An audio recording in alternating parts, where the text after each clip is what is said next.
Visualization and daydreaming are quite similar in theory, but different in practice. There's power in daydreaming because it's innocent. You aren't forcing, anything when you daydream. Most of us were big daydreamers when we were kids. I mean, I had like all sorts of imaginary friends, and the life I lived up here was way different than the life I actually had. Now, daydreaming loses its power because it usually doesn't involve an intention or taking action. Because these two pieces of the work are absent, what goes on in the mind stays there. It's just a dream, and nothing ever happens in physical form. Visualization, on the other hand, is guided by intention, and intentions lead to taking action. We can daydream all the time, and if no action is taken, nothing will ever happen. That's the difference between the two. If you're at a point in your life where you finally understand how conscious creation works, then you're visualizing for a purpose. You've set an intention to attract something, and that intention has created the visions of the life you want.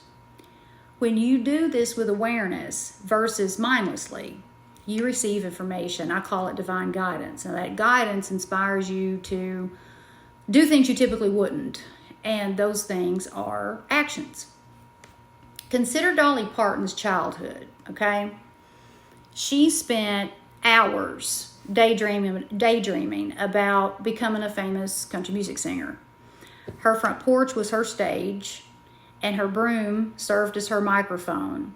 And the farm animals in her yard, those were her audience. And after high school, Dolly immediately moved to Nashville. So those visions she had as a child resulted in taking action.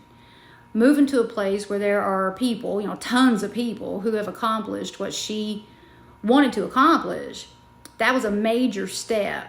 And that's when you do that sort of thing, that sends a powerful message out in the quantum field. If Dolly hadn't taken action, those visions she had on her front porch would have been nothing more than daydreaming.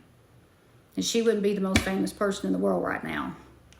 So Dolly's story is a textbook example of how this works and how a dream is just a dream if no action is taken.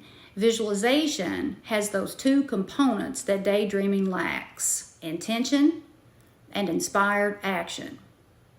If this doesn't answer your question, let me know and I'll elaborate on it more.